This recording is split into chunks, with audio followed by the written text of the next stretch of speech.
About yourself. Thank you for this opportunity to introduce myself. My name is Santillan Bisasidon. I'm 20 years old and currently living in Purok 19, Corbada, Bayugan City, Agusan, Rizal. I'm studied at Northeastern Mindanao State University. I graduated at Bachelor of Science with a degree in Business Administration, major in Business Economic. Why should we hire you? If you hire me, it will be great platform to showcase my skills. The goal I ensure to complete them within stipulated time. What's your biggest strength and weaknesses? My strength is I am honest and self-motivated person.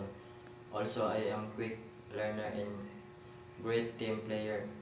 And my weakness is I am very straightforward and I trust people very quickly. I concentrate on one thing at a time. How do you see yourself 5 years from now? I see myself in a senior position managing important portfolios of this company.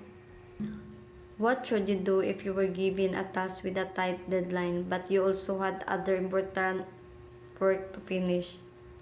First, I conduct a prioritization analysis, assessing the opportunity cost of delaying tasks and keeping them updated on my any progress and any potential roadblocks.